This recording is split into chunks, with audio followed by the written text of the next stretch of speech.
Hey everybody, Ozarko here. I want to talk really quick today about the coming population issue in Africa, in particular the coming population implosion, and really the main thing is going to be the food supply issue for them and feeding them. There really is not adequate plans for infrastructure, food, and everything for feeding the population boom that we are seeing, and the main thing is going to be a huge problem for the West.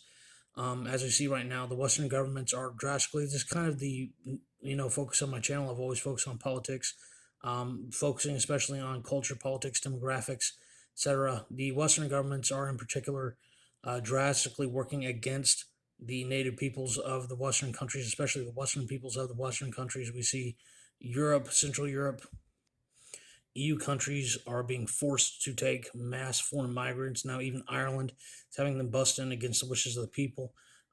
They're now passing oppressive hate laws and what they call hate laws in Ireland, so that even the native Celtic population there is not allowed to speak up, for their own population. They fought for centuries for their own independence. And then, ironically, the Sinn Féin party in Ireland is now trying to make a hate speech to speak up against mass foreign invasion of your own country by the EU. And of course, this is happening in America as well. Canada, I believe about 25% of the population is foreign born. The mass trucker protest in Canada, the reason they were so willing to put their own truckers out of business with the jab mandates was because then they could import. They have plans over the next few years to import millions of people from South Asia. I mean, cheaper labor, even though cheaper foreign labor always means, being on state assistance. The Canadian government does not seem to care. They are, just like all the Western nations, are drastically trying to replace the ethnic native Western populations, again, of the Western nations. So, having said all that, the reason why Africa's population is exploding so much is due to, ironically, it's Western medicine and Western technology. They have historically never been able to sustain the infrastructure in medicine themselves. They had up to a 50% mortality rate. The birth rate at this point, the population is absolutely exploding. The problem is, it's not so much through traditional families with infrastructure. The average family is still making about $2 a day, even though they have plenty of the resources and plenty of land mass to be able to sustain this population. They are not able to produce the foods and everything themselves. They do grow some crops like coffee, which they export, but the problem is they, to this day, still largely rely on importing. Some of the countries like ran off the white farmers, but then they begged them to come back because they needed them to grow the crops and everything. Could be a lot of the white South African Boers have been persecuted, a lot of them killed. There's been pretty much a genocide against the South African Boers, and they are largely the farmers and the food producers for South Africa. And they have largely moved up to Orania and are building self-sustaining, communities now. But the second anything interferes with that, and that's the key point here, interferes with food imports like the Russian-Ukrainian war, um, that could spell a major disaster. Here lately, articles have been coming out back in September. They were saying already 1 in 5 Africans had trouble getting food. We're short on food, and now that, like in East Africa, for instance, it's gone up by 60%.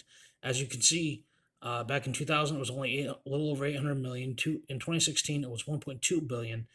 2022, in just 6 years, it went up by 200 million. The population of a very large country.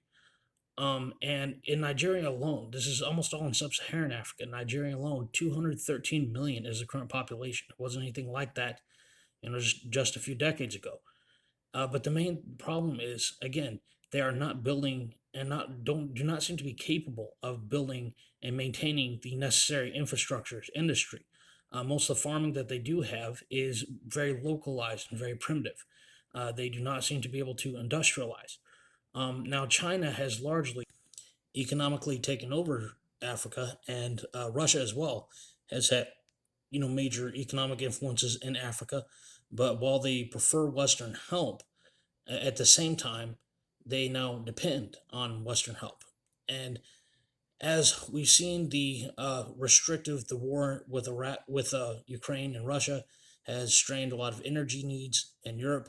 Right now in France, people are marching in France because even in advanced countries like France, they can barely even afford food. They already couldn't afford fuel, energy, and is becoming hard to afford. And mass inflation even in the United States, we're already having trouble in the Western nations. And then to even further, because of WEF and these environmental restrictions, all of these are environmental. They call it green energy measures, even though they're not green at all. Um, there were mass protests by Dutch farmers because even though Holland is a tiny country, they have a lot of flat open farming land, and they are a major food exporter. And Western countries are the nations who ship the food, largely these grains, to Africa that they depend on. They're already straining in the Western countries, so any slight disruption with this massive exploding population that they can't even sustain themselves, that they depend on Western help to sustain, they're not taking any measures to lower their population growth. They're not taking any measures to build infrastructure to maintain it, to industrialize agriculture and farming to feed this population. Again, they're not doing anything to take care of themselves as the population explodes. So the question is, our own government seems to be taking actions to destroy farmers in the West, to destroy, and take the land. The Dutch farmer protesters in Holland, I should say, the head of the Dairy Farmer Association stated that they were passing these nitrogen restrictions that would seize the farmers' land, make their land worthless. The government would take it over. When the government take it over, they would build new housing. Dutch population, he stated, is at replacement levels. All across the Western world, it's pretty much at replacement levels. There's nothing wrong with that. In the long term, it's sustainable. But why would they build new housing when the population is at replacement levels? Well, he said they want to bring in refugees, mass refugees.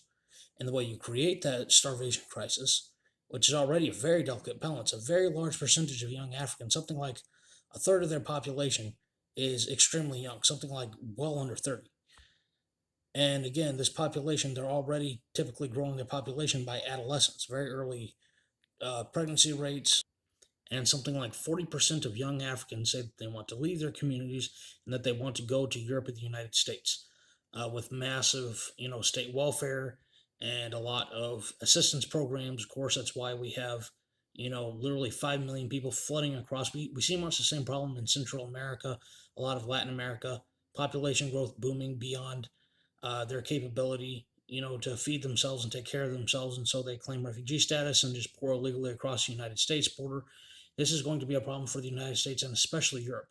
Gaddafi, when he was in charge in Libya, said that he was basically the bulwark keeping all of Africa from sub-Saharan Africa from flooding across into Europe. Well, of course, the Western governments did away with him. We saw the administrations from Bush to Obama and Hillary as Secretary of State slowly do away with destabilize and destroy a lot of the Middle Eastern regimes. First Iraq, then Syria. Then we saw, Obama working with the Muslim Brotherhood to destabilize Egypt, and then Hillary working to destabilize and take out Gaddafi in Libya. And since North Africa was destabilized, we already saw a massive amount from the Middle East and North Africa pour into Europe, a lot of them into the United States.